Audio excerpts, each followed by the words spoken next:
ग्रीष्म ऋतु की तपन वैसे ही बहुत होती है।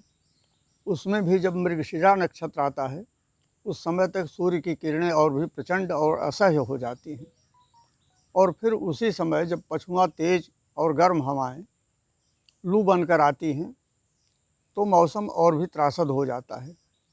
पशु पक्षी जीव जगत सभी ग्रीष्म की ज्वाला से कुलाए रहते हैं।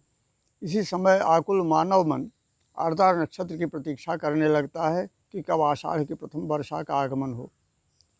इसी दशा को प्रस्तुत कविता में उकेरने का प्रयास किया गया है। प्रखर प्रचंड तेज पुंज मार तंड तपा, मृगशिरा नक्षत्र लगा धरती झुलसाने अब। प्रखर प्रचंड तेज पुंज मार तंड तपा, मृगशिरा नक्षत्र लगा धरती झुलसाने अब। प्यासे पखेरु चंचु खोले बैठे व्याकुल से, तरुओं की टहनी के झुरमुट में छिप छिप कर। तरछाया ढूंढ चौपाए बैठे हांफते से, पल भर को चैन नहीं कहाँ जाएं कैसे जिए। जलती हवाओं के थपेड़ों से दिशाएं क्षुब्ध, विकल हुई धरती भी सूरज की ज्वाला से। तप्त तवा जैसे तपे वैसे तपे धरती भी, राहों की धूल लगी पाँवों को जलाने अब। सूखे जलाशयों में दर की दरारें मानो, छाती फटी जा रही हो प्यास से धरा की भी। जीव जंतु सचराचर विकल ताप ज्वाला से, प्राणों पर बन आई कैसे बचे जीवन अब। आर्द्रा नक्षत्र पर टकटकी आर्द्रा पर टकटकी लगाए सब लोग रहे, शायद यह ताप घटे अति की भी सीमा हो। आर्द्रा पर टकटकी लगाए सब लोग रहे, शायद यह ताप घटे अति की भी सीमा हो। आर्द्रा नक्षत्र आए अग जग हर्षाने को, भीषण मृगशिरा ताप तपन मिटाने को। सचराचर जीव जंतु की तृषा बुझाने को, धरती को नूतन परिधान से सजाने को। वर्षा की राह सभी जोह रहे व्याकुल से, बीत रहे दिन रैन बादल निहारते से। ऐसे समय में जब प्रकृति झुलसती हुई, धरती जलती हुई, तरुलताएँ मुरझाए हुए, पशु पक्षी से मानव तक सभी ग्रीष्म की पीड़ा से आकुल व्याकुल हों, आर्द्रा की प्रथम वर्षा का आनंद और भी बढ़ जाता है। सृष्टि में एक नूतन जीवन रस का संचार हो जाता है।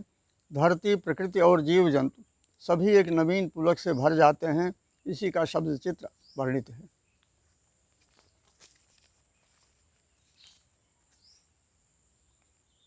तभी पुरवाई चली प्राण रस घोलती सी, रुक रुक हवाएं चली मेघ दिखे यत्र तत्र। सुख के दिन शायद अब आने ही वाले हैं, आशा की एक किरण जीवन दे देती है। दिन दिन हवाओं की गति कुछ तेज हुई, पुरवा हवाएं चली धरती बुहारती सी। वृक्ष झूम झूम हरहराए लहराए खूब, झुक झुक चिल्लाए सभी अपनी ही भाषा में। ऋतुओं की रानी आ रही है झुको स्वागत में, एक दूसरे से लगी होड़ चिल्लाने की। वे तो हैं अचर संदेशा भला कैसे भेजें, किंतु अभिव्यक्ति कोई भाषा गढ़ लेती है। नभ में परिंदे उड़े शोर सा मचाते हुए, देखो उड़े दल के दल अपने ठिकानों को। पूछ उठा भागे कन मनाए चौपाए सभी, राही बटोही भाग चले निज आश्रय को। चींटियाँ भी भाग चली अंडे ले ऊपर को, प्रकृति के संदेशे सभी खूब पढ़ लेते हैं। सहसा घटाएं उठी ठंडी हवाएं चली, सहसा घटाएं उठी ठंडी हवाएं चली।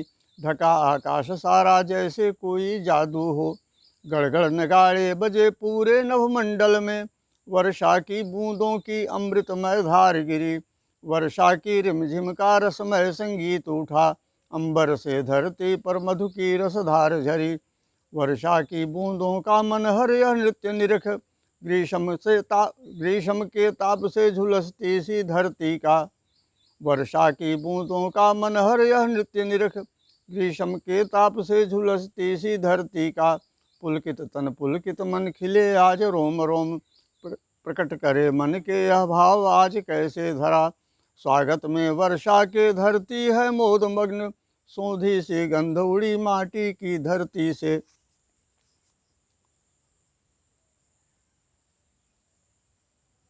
लगता है आज ताल पोखर भर जाएंगे।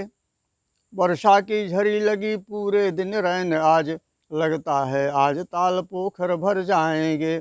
झिल्ली की झनकारें दादुर की ध्वनि गूंजी, सारी रात लगातार बिना थके बिना रुके। नाच रहे हैं मयूर यत्र तत्र मोदमग्न, प्रमुदित किसान बुने मन ही मन नए स्वप्न। भीतर तक भीगी हुई धरा आज प्रमुदित है, कैसे अभिव्यक्त करे अपना यह हर्ष धरा। धरती के रोम रोम अंकुर बन उभर चले, भीतर के भाव चले ऊपर तक आते हैं। धरती के रोम रोम अंकुर बन उभर चले, भीतर के भाव चले ऊपर तक आते हैं। रस की फुहार लिए ठंडी हवाएं आईं, धुले धुले पात के चंदोवे ताने तरुओं ने। मखमल की हरी हरी चादर से तन ढककर, हुलसित तन हुलसित मन धरा आज धन्य हुई। मखमल की हरी हरी चादर से तन ढककर, हुलसित तन हुलसित मन धरा आज धन्य हुई। जादू की छड़ी कौन फेर गया 2 दिन में, हरी हरी दूब के बिछौने बिछे धरती पर। जादू की छड़ी कौन फेर गया 2 दिन में, हरी हरी दूब के बिछौने बिछे धरती पर। तानने लगी लता बितान निज चारों ओर, किसका यह जादू जो सिर चढ़कर बोल रहा। जादू की छड़ी कौन फेर गया 2 दिन में, हरी हरी दूब के बिछौने बिछे धरती पर। तानने लगी लता बितान निज चारों ओर, किसका यह जादू जो सिर चढ़कर बोल रहा। कृपया मेरी इस कविता को लाइक, सब्सक्राइब और इष्ट मित्रों में शेयर अवश्य करें। धन्यवाद।